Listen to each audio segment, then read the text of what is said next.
loose songbook, and I don't know where my list went.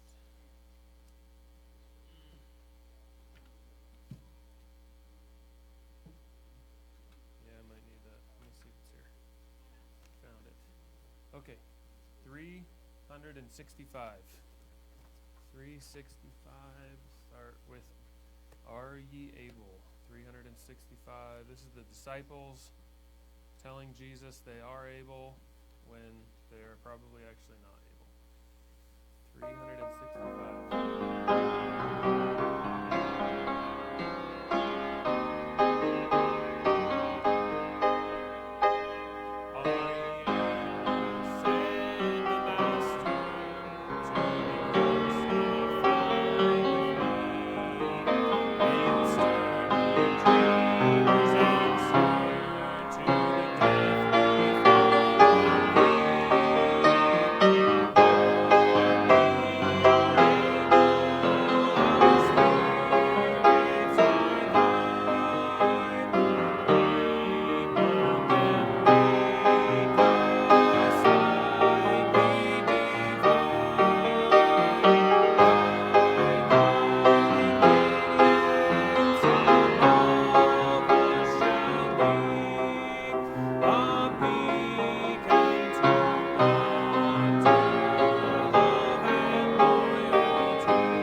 To the right to 369. 369.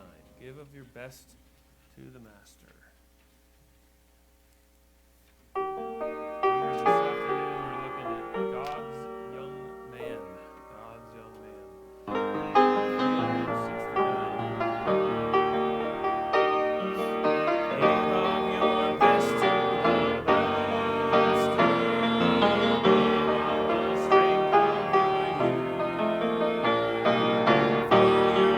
Fresh glory, God.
353. 353. Take your burdens to the Lord and leave it there.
And your body bends beneath the weight of care.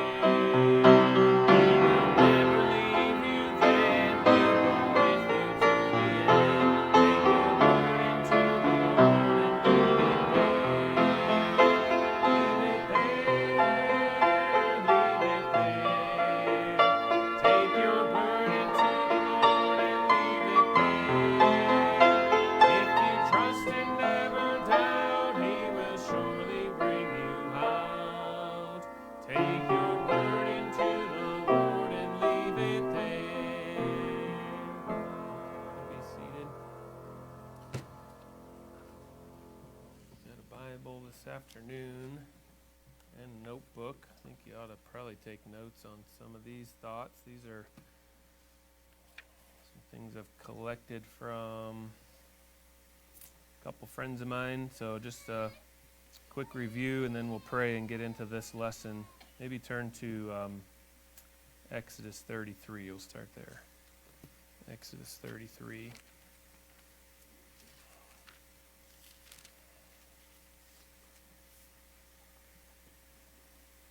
Does anybody remember the first thing we started with in our lesson on importance, things for God's young men to know, to understand, to put into practice? Number one. Anybody remember? What would you put for number one? Follow God would be a good number one, I think. And this is not saying, like, what's the most important thing in life ever? That's salvation, right? Get saved. We're talking to saved young men, young women in our churches, in our church here today. What should you do? What do we need to remind you to do? Hopefully you already know this, but there comes a transition time where you have to follow your parents and you got to do what they say because they tell you, and if you don't, then you don't get to eat or whatever their punishment is. And then if you say, well, I hate that and I hate them and I don't want anything to do with that and I'm going to run and go the opposite way, okay, this is the instruction for you. You need to follow God, and you should have quit following your parents a long stinking time ago anyways. What are you thinking? Didn't you decide to follow God when you were like 12 or 8 or 15 or somewhere in there? Didn't God touch your heart and you responded to that, or are you still like putting it off? So look at what Joshua did for an example. This is just kind of quick review. We're not going to spend all our time on this point again. Exodus 33:11, I didn't give you this last time. The Lord spake unto Moses face to face, as a man speaketh unto his friend. And he turned again into the camp. So Moses leaves, goes back to where all the people are. But his servant Joshua, the son of Nun, a young man, departed not out of the tabernacle. So I've just been studying over all these passages that use young men or young man in that phrase. And Joshua there figured out something with him and the Lord, that it wasn't just all about following Moses, holding on to his coattail, seeing he could get a hold of that rod and do the amazing things Moses did. Joshua never did that. He didn't take the rod of Moses and then try to start a bookstore ministry, tape ministry for the next 50 years and sell Moses' splinters of his rod so people would feel spiritual. Joshua got a hold of something from the Lord personally. And whatever Joshua got a hold of lasted him his whole life, and it was a benefit to the people that he led. So a number of preachers chimed in on this question, and I'm not going to give you all their names, but here's one of their answers. What do you think is important? Somebody put this as number 5. This is kind of finally, last but not least, never get too busy for your personal walk with God. Prioritize spiritual things. That was somebody's advice. Somebody else didn't even put a full sentence here. Personal walk with the Lord, in no particular order.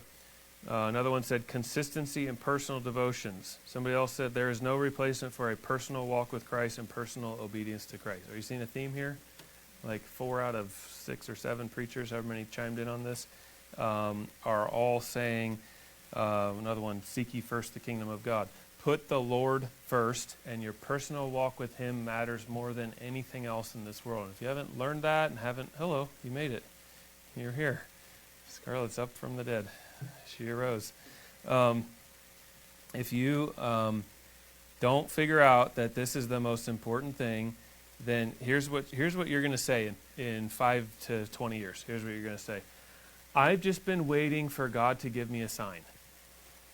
And if you say that to me, here's what I'm going to say. God gave you a sign and you still didn't do it because you're a hypocrite. That's what I'm going to say to you. Because the Lord's not looking for people who are looking for signs all the time. You know what I find people who are looking for signs? As soon as God gives them a sign, they decide, I didn't actually ask for that sign. How am I supposed to know what that means? I didn't really mean that I was ready to do anything. I just didn't expect God to show me a sign, and so now I'm going to dismiss that and act like it's not a sign. How many of you met these people? Kind of looking at me cross-eyed. Some of you know what I'm talking about? Half of you know what I'm talking about. I'm not against signs. You've heard me say, ask the Lord to show you and give you clarity and direction. He can use any method he wants. He can speak to your spirit. He can speak through reading this word. He can speak through somebody else speaking to you, like in a conversation or a sermon. And certainly he can use signs. He can use dreams if he wants to. He can use visions, if we even are okay with saying that. He can use whatever method he wants to use, and he still uses all those today if you believe even a quarter of the testimonies of Christians today. But the Lord isn't looking for somebody who's throwing up excuses in God's face saying, I just was looking for a sign and then I was never ready to do anything. The Lord's looking for somebody who says, I have decided to follow Jesus. And if you've decided to follow him, you will follow him. That's it. It's not waiting for the perfect opportunity where you feel like it. So how do you develop that? Well, the younger you develop that, the better. The earlier you start, the sooner you start, the better. I don't know how old Joshua was here, but the Bible says he was a young man. And we're going to find that age can go all the way up into about 40 years old. But we're kind of talking about it as far as teenage years, because we see these young men show up a lot. We'll look at a couple here in a minute. And they're probably in their teenage years. Your personal walk is the most important thing. Number 1, follow God. Let's pray and we'll get into the next thing. Lord, thank you for this afternoon, an opportunity to open your word here, some examples of men in the Bible you set for us to follow, and also some examples to avoid. God, I ask you help me to expound this, as you help it to sink in, that somebody's heart would be helped and somebody's mind would be straightened where it needs to be, and continued and edified and encouraged where they're already doing this. Lord, I ask you to bless these thoughts now in Jesus' name. Amen. Okay, I have 2 sub-points underneath this. One of them we already covered. But the first one that we didn't cover last week is that I don't know how to preach this. Am I preaching this to parents or to young people? I don't know. I got to decide here. Keep flopping back and forth. Parents, tell your kids to do this. Kids, do this, whether your parents tell you to or not. Trust God. You say, how is that different than following God? It's very different than following God. It's one thing to say, I have decided to sing this song at the invitation, and I believe all the words because I say I do. And it's another thing when the Lord says, I want you to do something you've never done before. So there's following, and then there's trusting in the following. You see how that's like a little more specific? You can trust the Lord with all your heart. Turn to Proverbs 3. Turn to Proverbs 3. Unless you can quote it, then don't turn there. Just quote it. Proverbs 3, 5 and 6. Proverbs 3, 5 and 6. Solomon sure had a lot of wisdom. You say, I know where he messed up. You only know where he messed up because you have an inspired Bible. You ever think about that? If Solomon wrote this thing and it wasn't inspired, he wouldn't have told you all that stuff. All that stuff would have got left out. We're going to preach on Joash the king next week, Lord willing. And I didn't cover all this bad stuff about Joash. I just covered the good stuff this morning. You know what I would have done if I was Joash? I'd have just written the good stuff. If I was the king's scribe at that time, I wouldn't have written all the bad things about my king. I would have written all the good things. You know what God does? He doesn't hide the sins of his saints. He tells you about them, and it's a great help. It's a great help because you don't have a book full of hypocrisy. You have a book full of, wow, this is some really bad stuff, and we know about that, some of that bad stuff going on today. Look at Proverbs 3, 5. Trust in the Lord, Solomon said this, with what?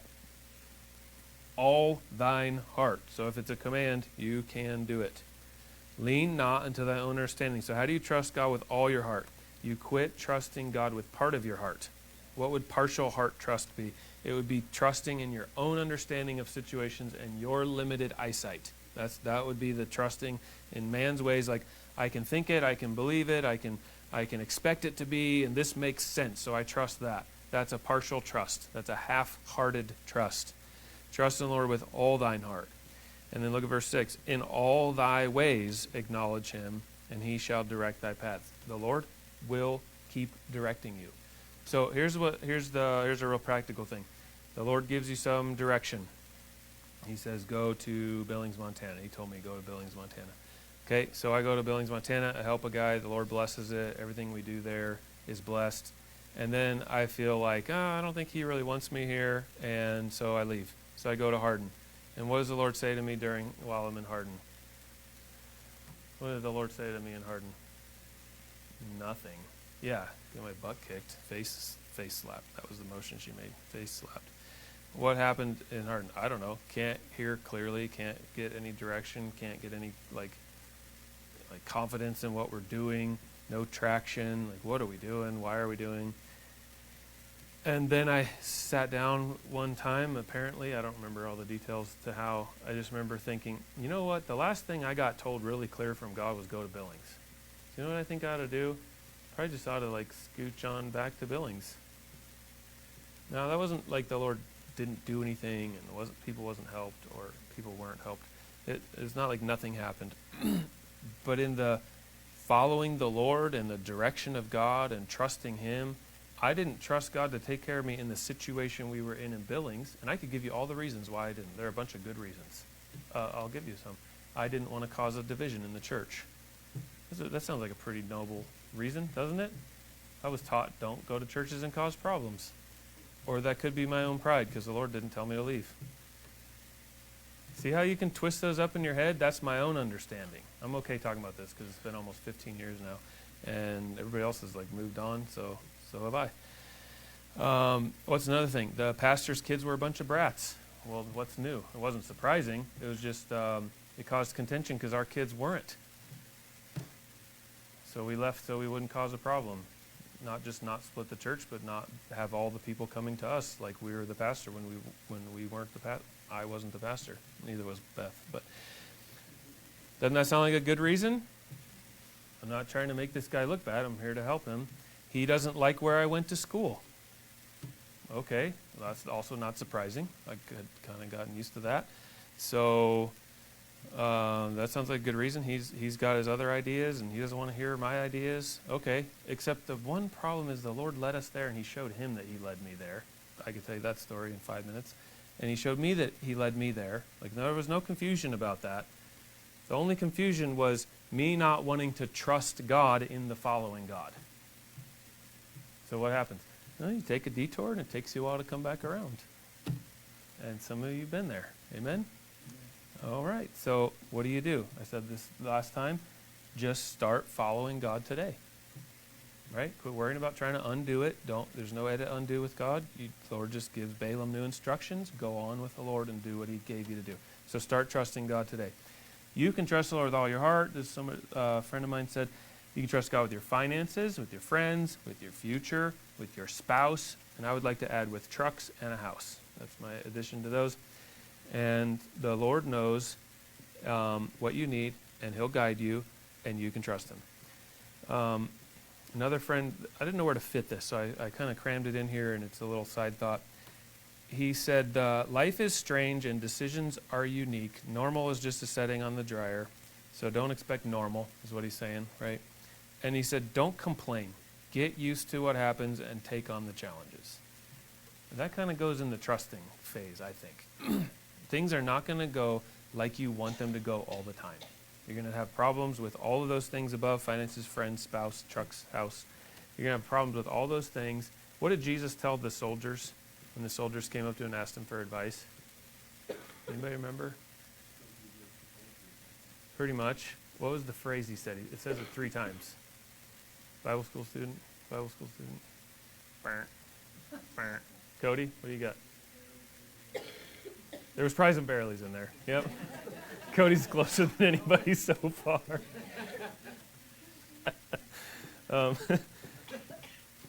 He said, be content with your wages. He said, be content with your wages. Didn't Paul say, be content with such things as you have? Hebrews 13.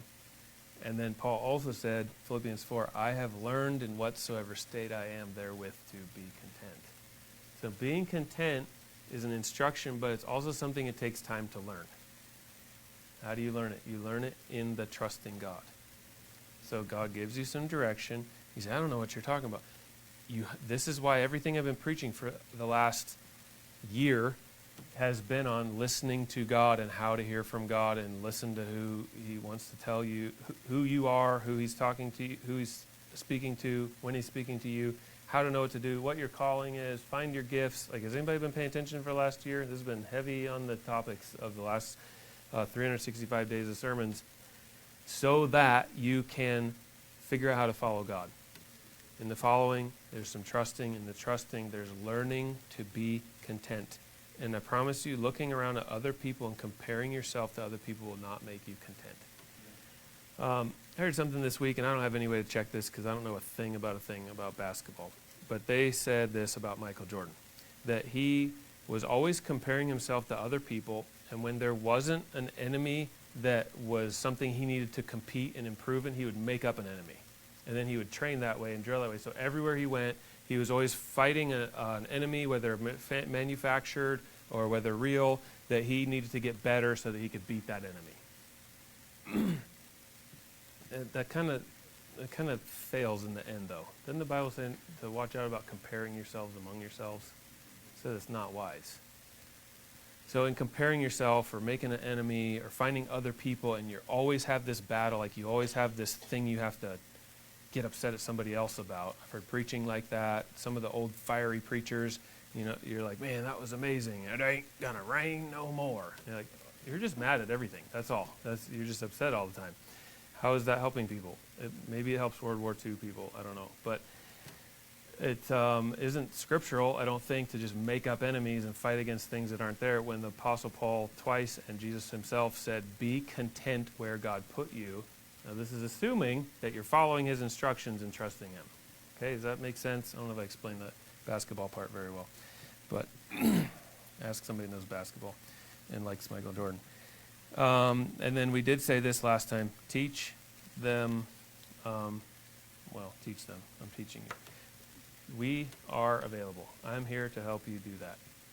You say, I don't know what it's like to listen to God. Okay, ask somebody who has. Do you want to hear from God? You're like, man, is this like a mysterious thing? I don't know. It's like kind of normal. Once you hear the Lord speak, it's like, oh, that's the Lord speaking. And it can start as young as Samuel was, a little boy serving in the temple. So you need to learn that. But on the way to learning that, friend number 1, I am always available. Friend number 2, I am here for advice. Friend number 3, these are all pastors. I wish I felt like I could have talked to my parents about anything, but I didn't feel that I could. Now, if you feel like that about your parents, you better find somebody you can talk to. And parents, you better be open to your kids and make that opportunity. Like here's how to not have a conversation. The living room has 5 people in it, and hey, so-and-so, are you interested in so-and-so? That doesn't. That's funny for everybody but them, right? Anybody ever experienced that with their parents? That's lots of fun. Yeah. Isn't that awkward? Here's another one. Hey, what do you got going on for lunch today? Let's get your school done, and we can do a little date, or we can go out for dinner, and what's on your mind? See the difference? I mean, you wouldn't witness to somebody like that in like a closed group of 4 people and really put somebody on the spot when everybody's like, other people aren't saved and it's awkward. You wouldn't do that. Now, it's different in preaching, right? Because now nobody knows who's being spoken to. But isn't it a lot better witnessing one-on-one when you're like, hey, I just feel like I need to tell you, like, I got saved, and if you don't know how to be saved, I can tell you. And I'm not going to cram religion down your throat. One-on-one. Doesn't that conversation go a lot different than, hey, man, you need to get right with God in front of everybody in the job site? Like, that's not good tact. So, parents, I guess that was the parents. You need to be available, and your kids need to know you're available.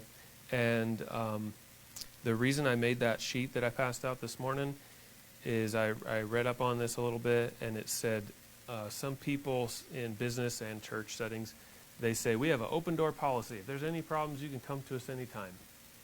And I was like, well, I've actually said that. So yeah, I have that. And then they said, that is a passive approach to problems. Maybe there are problems, and then you've passively said, hey, anybody can come to me anytime, right? That's good. That's passive. That's true. But it's not active. Active is, hey, let's set up a time. Let's meet, or in this case, a corporate thing. Here's a piece of paper. Fill it out if you have something that comes to your mind. So let me just say this, and I'll move on. As a pastor, I am available for you to talk to. Anybody. Like teenagers who I'm talking to today, young men, any age, up to 40. After 40, I'm not in. No. I'm available to anybody for you to talk to, and you can call me anytime. I think everybody has my phone number. It's on the track, and anytime you can call me in 20 years. I'll still have the same phone number. That's kind of how I roll. Just if you need something, please don't think you can't talk to anybody. Okay, here's the meat and potatoes for today. Turn to Acts chapter 5. Acts 5. That was all half review, half what I didn't get to say last week. Here's what I'm calling number 2.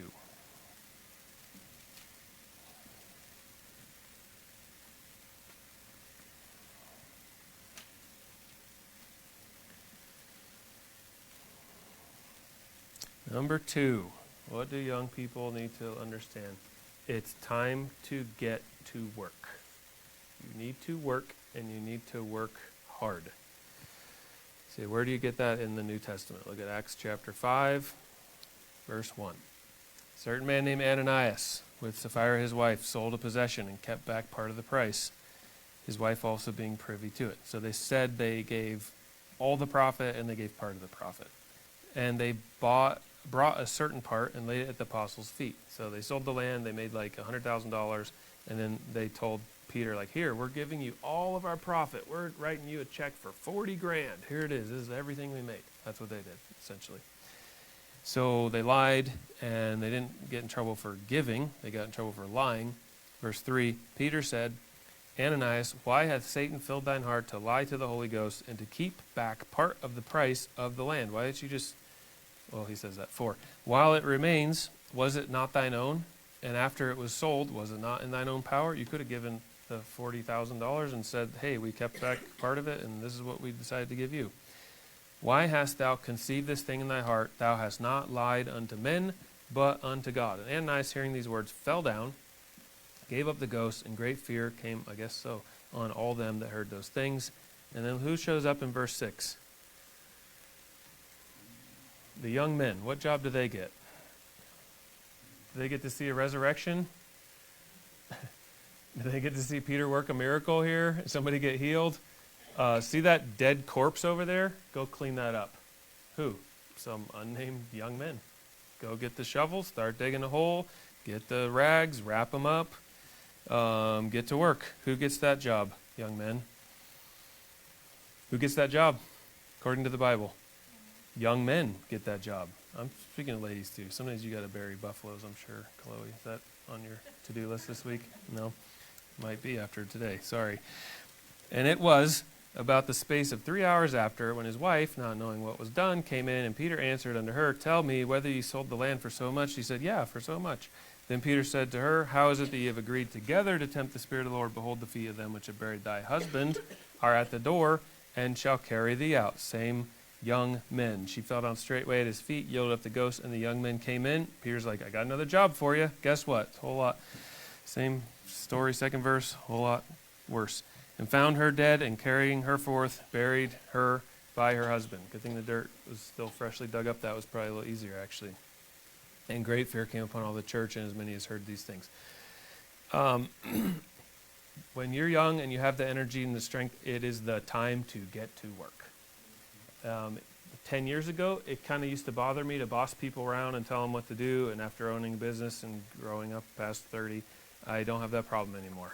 Get over there, set up the table, somebody else do it. I have other things to do in the next 10 minutes between church and going over there to stand in line for potluck. Or 10 minutes, that'd be great.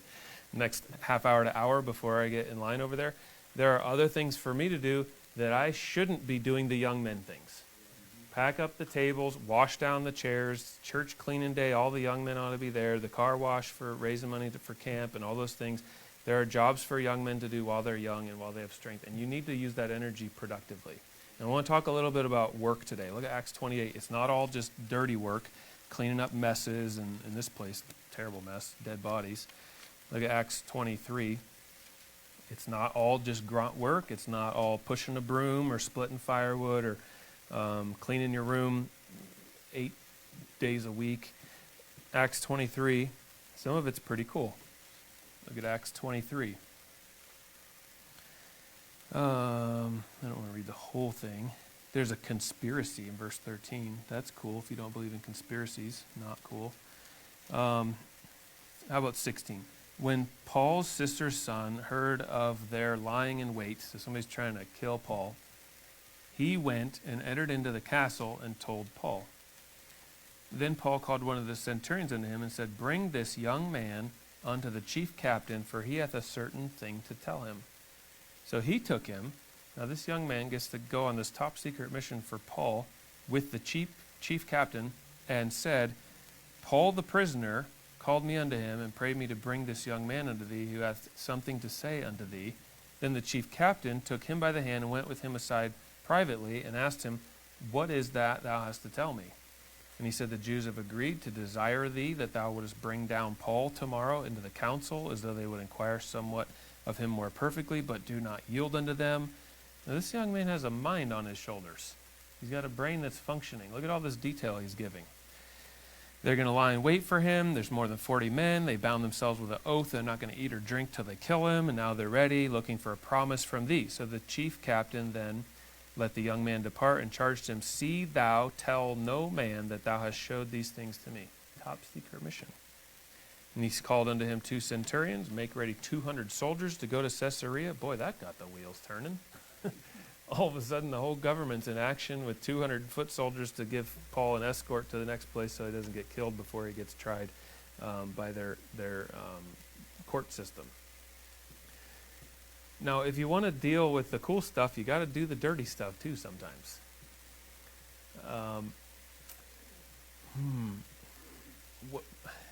It's good for a man that he learn the yoke in his youth. I have like thousands of things coming to mind right now. I don't even know where to start. Let me finish my list here, and then I'll just ramble about hard work for a minute, and hopefully something sticks. In Genesis 18, the young men dressed the calf for Abraham. Doesn't mean they got clothes out. It means they cut it up, they chopped it up, they gutted it, they pulled off the parts they wanted, they got all the meat ready, so they had fresh meat to cook in Genesis 18. Who did that? The young men did that because they were Abraham's servants. In Genesis 22, Abraham says, hey, young men, you wait here. What did they do for 3 days? They waited there. Say, how hard is that? Really hard for some people. I could never understand on a job site. I am paying you, do nothing. I need you in an hour and a half, but for now, I need you to just do nothing, and I'll pay you the same rate. And can I go home? Can I leave? Can I get a ride? Doesn't seem like you really need me. You're getting money for free by having your soul in my presence. That's it. Not appreciated. It's hard. It's hard to do. ADDHDXYZ or whatever your problem is. I don't know. I'm not a psychologist, but there's something about your training that's lacking. I had this problem when I was a kid, and my dad beat it out of me. He would say, hey, go clean this thing up, and when you're done, come back and tell me. And do you think that was the first thing on my mind? I got the room. I did what he told me to do, and I went and off to play and played hockey with the broom until I broke it, and then got in double trouble for breaking the broom and not coming back when I was done cleaning up. So you know what that helped me with later in life? To listen to other people's instructions. Sometimes it's dig a hole and get after it and stay busy and put your back into it. And other times it's sit here and wait until the thing is done so I have somebody here that I trust. I got a little bit older. I was in my late teens, living by myself, and my boss of a multi-million-dollar Toyota company, he said, I need you to go over to my house. I said, okay, give me directions. I'll go over there. What do I need to do? He said, I need you to sit there all day. I was like, and do what? He's like, I just have a realtor coming over that's going to show the house this afternoon, at sometime, he didn't know when, sometime today, and I need somebody to be there. Because he didn't trust the realtor or this unknown person that was coming, but he trusted me. And it took me he had me do this multiple times. First time I was like, this is such a waste. I'm just sitting here. I'm getting paid. Why am I here? And then afterwards I was like, oh, he trusts me. I'm a little dense when I was 18. Still am sometimes. But so I brought my school work, and I did my class work, and got to talk to the realtor when they showed up, got to witness to them sometimes, and just was a value to my boss for doing what he asked me to do, which in my mind was nothing. In his mind, it was providing a sense of security or trust. You remember Joseph was a young man and he interpreted dreams? He got to use his gift, and he was content with using his gift in a miserable, stinky, dirty prison. You say, how am I going to be used by God? I don't know, but it's not going to start off in public, on TV, making a name for yourself on TikTok, Instagram, and national news or something. That's not how things work. You start out by being faithful where God puts you when you're young, and you do the dirty jobs when you have to do them. And you do them for the Lord. You do them with a smile, and you get through them, and you tough them out, and you learn from your mistakes, because you're going to make a lot of mistakes. In Numbers 11, the young men bring a message to Moses. In Joshua 6, we get into some of these military examples. All the military examples in the Bible are young men. It's always young men doing all the dirty work. Remember Saul got his swords, his spear taken from him in the middle of the night because he was asleep, and David went and took it. And then at the end of that whole thing, David's yelling at him, and they're yelling back and forth, like, oh, I feel so bad. And David's like, yeah, see you later. Send one of the young men over to come fetch your spear. Remember that? Why? Because that's his job, and hopefully he doesn't get killed on the way over and back. Judges chapter 9, there's an armor bearer that's a young man. Ruth 2, all the young men are working in the fields harvesting. Remember Jonathan shot the arrows of departure over the rock easel, and the young man carried the artillery. That must have been a pretty cool job. Doesn't sound too hard to carry a couple arrows. Well, the arrows, you had to go run and pick them up. So he had some arrows. He had a bow. That was his job. That's a pretty cool job. It's not all scrubbing floors and plunging toilets. Some of it's good. A couple young men carried the message for David to Nabal when that whole thing was falling apart. In 2 Samuel 13, the young men had to keep the night watch. That's no fun. Staying up all night because you have to. Man, I hate staying up all night. I don't know who would ever sign up for that kind of thing.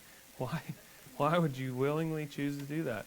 But I have had to do that, and I had to learn how much I hated it so that I would never want to do it again.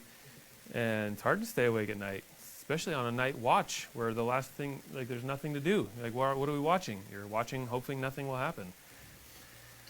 But it's a job, and it's a good job for young men to learn some discipline. Jeroboam was a young man, and Solomon said, and he was industrious.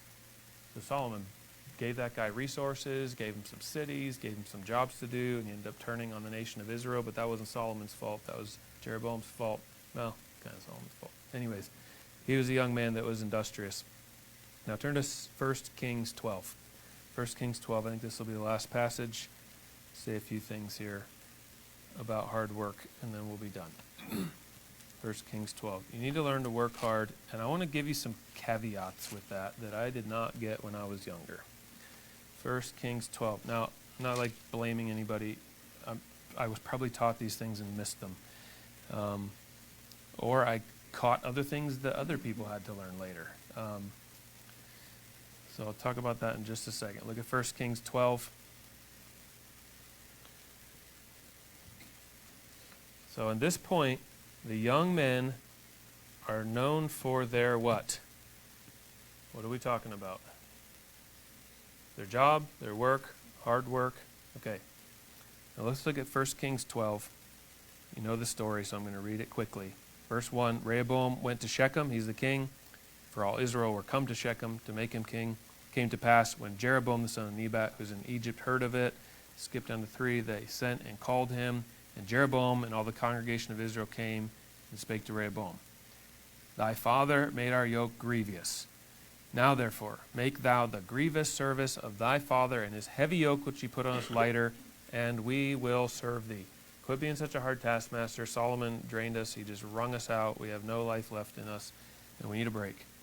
5. I don't know if that's true or not. It doesn't matter. 5. He said unto them, Depart yet for 3 days, then come again to me. And the people departed. And the king Rehoboam, this is what he did for 3 days. He consulted with the old men that stood before Solomon. And how do I answer this people? What did the old guys say? Verse 7. If thou wilt be a servant unto this people this day, and wilt serve them, and answer them, and speak good words to them, they will be thy servants forever. Does that sound good enough? Sounds like pretty positive advice. Sounds like decent advice. Includes service. Service in the Bible is usually a good thing, to serve other people. Verse 8, But he forsook the counsel of the old men which they had given him, and consulted with the young men that were grown up with him, and which stood before him. He said, What do you advise? Verse 10, The young men that were grown up with him spake unto him, saying, Thus shalt thou speak. Thy father made our yoke heavy, but thou wilt make it lighter. Thus say unto them, My little finger shall be thicker than my father's loins. Now whereas my father did lade you with a heavy yoke, 11, I will add to your yoke. My father chastised you with whips, but I will chastise you with scorpions. What went wrong here? Did you notice it said in verse 10, these are the young men that were grown up with him?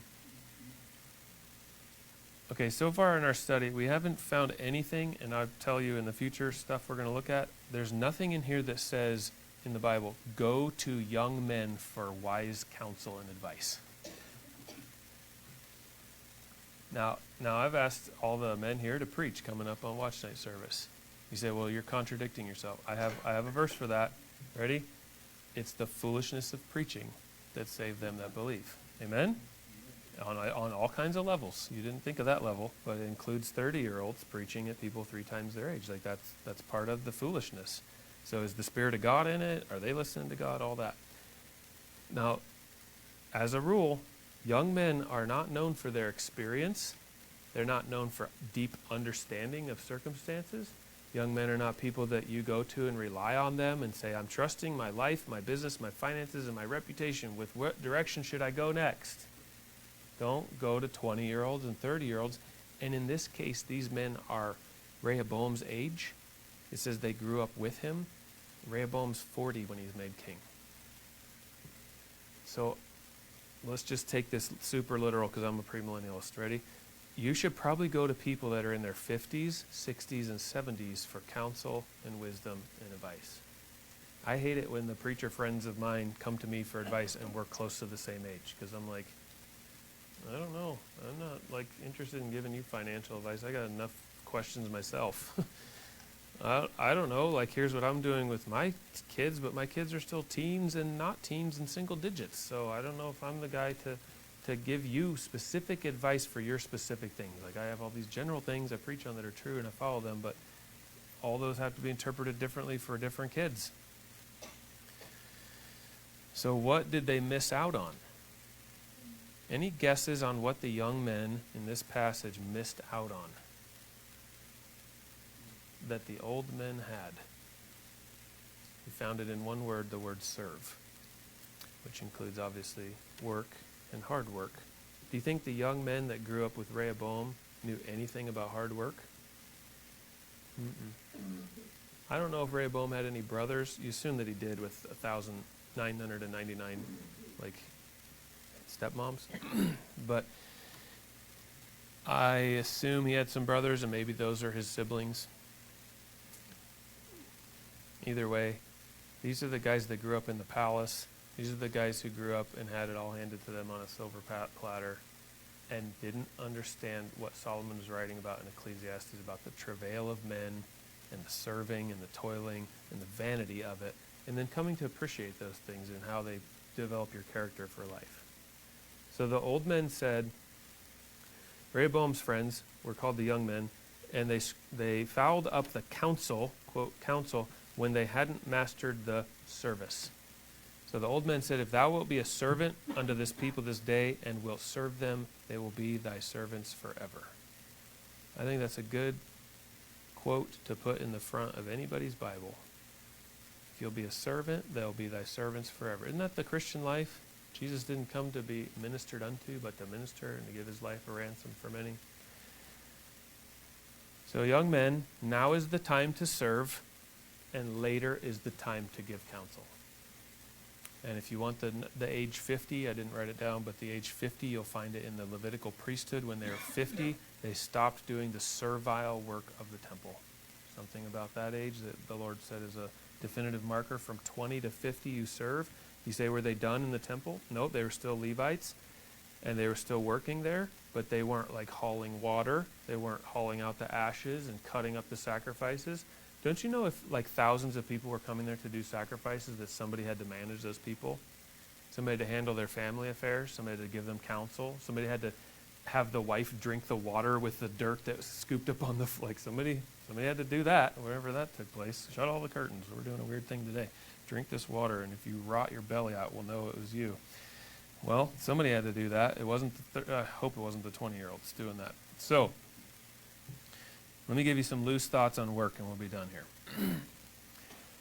This is my attitude towards work in my house, with my kids, also with anybody that's ever worked for me. Work is not a punishment. Number one, I do not believe work is a punishment.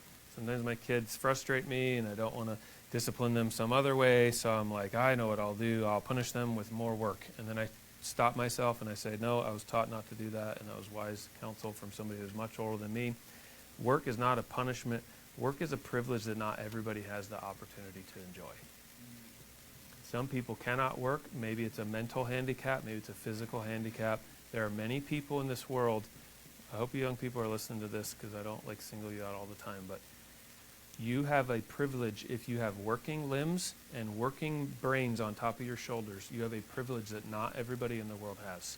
You say, I don't like shoveling this crap out here. I don't like doing this, fixing these fences. I don't like having to clean up the yard and clean up the house and do all this laundry that never stops. Hold on a minute. Some people can't. And some people have to sit there and watch other people, because all they can do is move their eyeballs, watch other people do it all for them. You're like, that sounds great. That would be great for about one day. And then after that, it would be like, I'm just a nuisance to everybody, and there's nothing I can do about it. Work is a privilege. You say, you're telling me all about hard work and how you worked hard. I would make you, if you were on my job site, work hard and enjoy it. And the people that wanted to work, that worked with me, enjoyed it, especially people who are stuck with me. Those were the best. They always enjoyed it the most, because they didn't have anywhere else to go. They just got it out of their mind that they were going to get to go home early because I was their ride. And then we ended up getting along and figuring out how to make the day go quicker. The day flies by when you're pouring concrete. Man, it just flies by. You're like, man, I wish I had 4 more hours. And like, I wish it was 4 hours earlier and we were done. The day goes by so quickly when you have good work to do and you're working hard. Work is not a punishment. Okay, number 2, work has a value. And this is something I wish I had been, I wish somebody had gotten this through to me, and they probably did, and I didn't listen. I didn't learn this till I was in my early or mid-30s. Work has a value. You're like, obviously work has a value. But this is what I mean. I mean, don't work for free. That's what I mean. And the first time I heard somebody say that, I was like, that's wrong. That's a bad spirit. That's a bad attitude. Because didn't you just say, Pastor, a minute ago, like, go set up the tables and chairs for the potluck, and we're not getting paid. We're working for free. Hold on a second. If you're working for free, you're in the wrong church. Sorry. Because in this church, you get rewards for what you do, and they're not all given out by me, right? Like, I got some snacks in there. If you want some, you can probably dig around and find all kinds of snacks, whatever you like. And you can get those rewards, but there's better rewards coming, I promise you. Didn't Jesus say, I must be about my Father's business? Okay? Now, if the Father has a business, it's probably the best business you've ever seen. Probably better than my business that I don't have anymore. It's probably better than your business and anyone that you ever started. Or it's probably better than the best, most wealthiest business that you know today or ever existed. Our Father has a business, and He wants you to be a part of His business. So here's what I mean by don't work for free.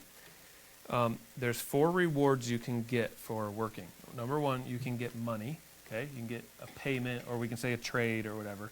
But let's just say money or some kind of direct compensation, physical compensation.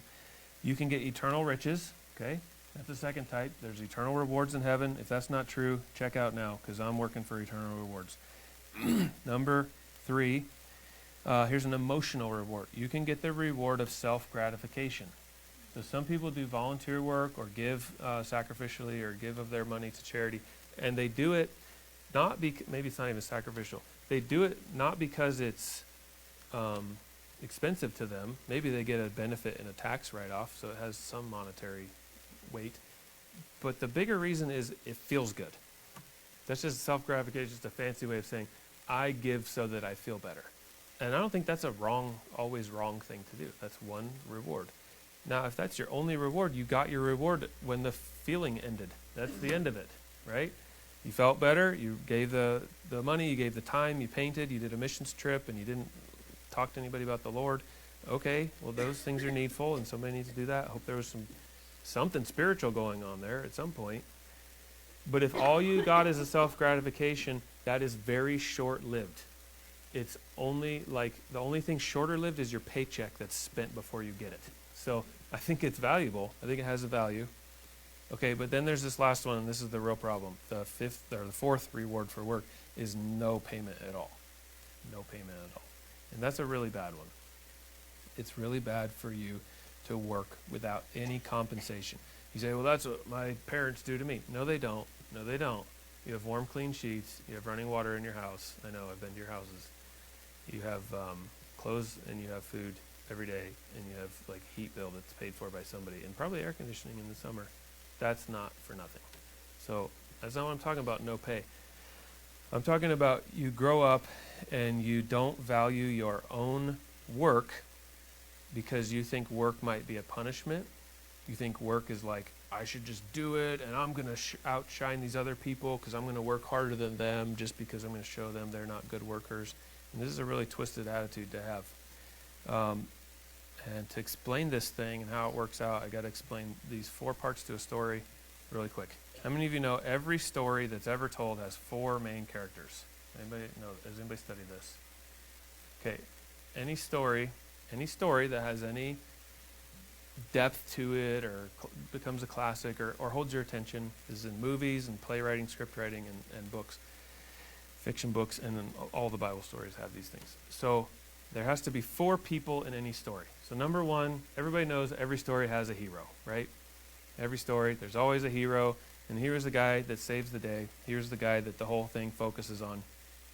But behind the hero, there's another aspect. There's another guy that's behind the hero. there's usually a guide. So there's a guide, somebody that gives advice, that gives counsel to this guy, and he may have been the hero in the past. So the guide may be like the retired hero, like Bruce Wayne, and like who's the guy that's in the basement building all the stuff? Who's Alfred? Thank you. Somebody came through for me. I didn't look it up before service. So Alfred, like what was Alfred? Oh, we don't know, but he knows everything, and he knows everything the hero knows, but he doesn't take on the glory that the hero gets. He gives the glory to the hero, okay? Then you have the other spectrum, so that's the good side. Then there's the bad side. In every story, you have to have a villain, right? You have to have a bad guy. You say, what's the difference between the hero and the villain? Very little. Very little. Let me put it in somebody else's words so I can explain it better. The villain has a problem from the past. He is scarred from it. He will put that problem on others to cause a problem.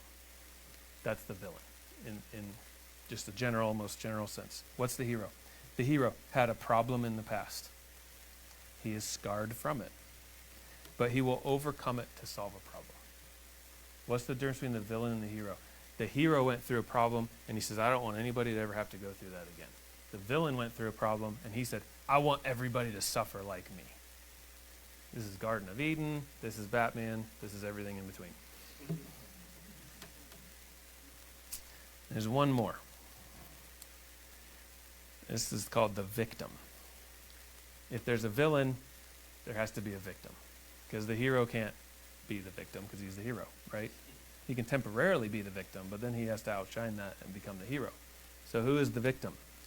The victim is somebody who saps resources to energize themselves. That's one type of victim. Or another victim who truly is in trouble. Sometimes the victim and the hero have a relationship. Sometimes the victim and the villain have a relationship. Sometimes it's intertwined and it's complicated. But in your everyday life, in the story of your life, you play every part of those storylines, hour by hour by hour by hour. Some days you're the hero. Some days you're the counselor or the guide. Some days you're the victim. And some days you just want everybody else to have to deal with what you're dealing with. And you become the villain. And the longer you stay in the victim mode or the villain mode, the worse your life will become. So let me give you a real world example. Let's put these four characters into play for those of you who run a business. Let's say you go to somebody's house, they need something accomplished. Who should be the hero? You, right? Is that what everybody thinks? You should be the hero? You're going to go to their house, you're going to fix their soggy bathroom floor, or you're going to remodel their basement, or you're going to tear off their trusses because they got burned in a fire, you're going to replace their foundation problem. So you're the hero, right? Wrong. If you're the hero, why should they pay you? You should make them the hero. If you make yourself the hero, you've lost the value of your work. Your work should be in guiding them through the process. Yeah, you're going to buy the boards. Yeah, you're going to rip the thing out. Yeah, you're going to drive the trailer to the dump. Make them the hero, and you guide them through their problem. And take the victim, right, and turn them into a hero, and they will want to pay you. They will be calling you, asking you when they can pay. Can I pay you this afternoon because I'm going to be out of town? It looks like you're going to be done. How many of you have ever had that happen? Yeah. Isn't that strange when it happens? When that happens, you should think, I succeeded on this job. I made them the hero. That's just a practical example to get it out of the fiction story world. But I want you to appreciate this thing about hard work in something that I didn't appreciate when I was younger. Your work has a value, and let me tell you like some of the value that it has. You say, I'm going to work hard. I'm never going to let my feet be in the same place for, at the same time. And that's good. Stay moving and stay busy, but there's more to it. Do you live a clean life? You young people trying to live clean, trying to serve God, trying to keep your thoughts right, trying to keep your life clean. You're not putting garbage into your temple.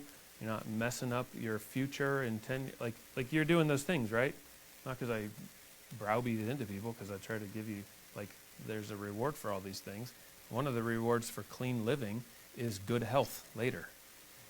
Do you know that people that live clean have more value on a work site than people who don't? Do you know I've had customers want to come out to my truck with me so they didn't tell me why. They just said, oh yeah, let me follow you out. And after a couple times, I finally caught it and figured out what was going on. They wanted to see if my truck smelled like weed, had cigarette butts everywhere, had a crushed beer can or two on the floorboard. And I opened my door, opened both doors. Hey, yeah, let me grab this thing, my tape measure I forgot, or this notebook. And here's my truck. Yeah, it's a mess. It's full of tools, but I'm not covered in the marks of the world, and that has a value. Your parents are raising you to be honest and tell the truth, right? That has a value to it. So when you get older and somebody looks to you and they want to hire you, and you say, they say, well, what qualifications do you have? Those, you don't have to say these out loud, but these are qualifications that give your life value on the clock. That's actually going to turn into dollars. And you say, oh, that's nothing. That's what everybody should do. Everybody doesn't do that. Character has value. Clean living has value. Honesty has value. And reliability has value. I sat down with Scarlett at an interview at one of these, I don't know how many jobs she has now, but I sat down there and the lady said to her, I just need somebody that can show up, and if you can't make it, I understand, but I need to know ahead of time, and don't text me like 15 minutes after the start of the shift that you can't come in today. And I looked at her, I was like, that won't be happening here. We will let you know. She's like, oh, okay, can you start on Monday? Yes, you can start on Monday. And she paid her more than she was making at her other one of her, I don't know how many jobs she has, but started her off more than the other place. Why? Because reliability has value. You say, oh, it's nothing, everybody has that, like it's not, I've always had, like that's everybody I know. That's not true. And don't devalue that. That has a financial value, and then all of the things that you're doing for the Lord have a value to the Lord that He promises to pay you back. Now, this goes back to the trust thing, and we're done. You need to trust that the Lord is going to reward you. You say, I can't see it. That's why you have to have faith and trust Him. How much faith do you need? Grain of mustard seed amount of faith. The tiniest amount of faith you can think of. That's all it takes. You don't have to have like the one guy, how great is thy faith? You don't have to have like the other woman, such great faith have I not seen, no down in Israel. You don't have to have that much faith. You just need a tiny bit of faith to work. Sometimes I'll be praying about something and I'll say, Lord, can you? And while I'm asking, I'm losing faith that it's even possible to happen. I'm like, I guess I should stop praying for this until I can have faith that this is something the Lord wants me to pray for. And other times I'm like, Lord, I'm asking for this thing, and I have faith to believe that it'll happen because of this promise or because this, whatever the circumstance is, like I have faith that the Lord will do this. I know I'm supposed to be praying about this. And then forget about it. 3 months goes by, I get a text from somebody, and I'm like, oh, answered prayer. Oh, praise the Lord. Wow, this thing, I never would have thought this would happen, except that I prayed about it and had faith to believe that it would happen, and it happened. Now, that's not name it, claim it. That's not just believe it to see it and make it, wish it to happen. That's not what I'm talking about. Faith is a really special thing. Now, you need to have faith that the Lord will reward you for your Father's business. I'll give you these thoughts from these men, and then we'll close. We'll pray. Work harder and smarter, but remember that good success only comes through the Scriptures. Work hard and thoughtful. Look around. See if there's stuff you can do. Find something to clean or straighten up. Here's somebody else. Don't do a job and then disappear. It is frustrating. Okay, there's other jobs. Find another job before you head inside and finish the task. Ask somebody afterwards if the job is done. Get up. Set your alarm and get up. There are days to sleep in. We don't live on a farm, but school and responsibilities are waiting. Find something to do for others in your local church. There's somebody else. Find something to do for others. Stay active for the Lord. Same thing from another pastor. Find ministry and involvement in a local church. Another thought. work ethic, like character, honesty, reliability, and work on time management. Those are just kind of random thoughts thrown in there that stood out to some men when they were asked this question. Your work is worth it and will be rewarded. So smile about it and sing a song and have a good day. And write your own songs while you're singing your brain-dead job to sleep. I could sing you all kinds of hymns that we've modified over the years that helped us get through the workday and enjoy it, because work is rewarding, and in all labor there is profit. On this side and on the next side. Lord, thank you for your word. I ask you bless this lesson. I ask you help somebody to grow from it, learn from it, and be pleasing to you. I ask this in Jesus' name. Amen.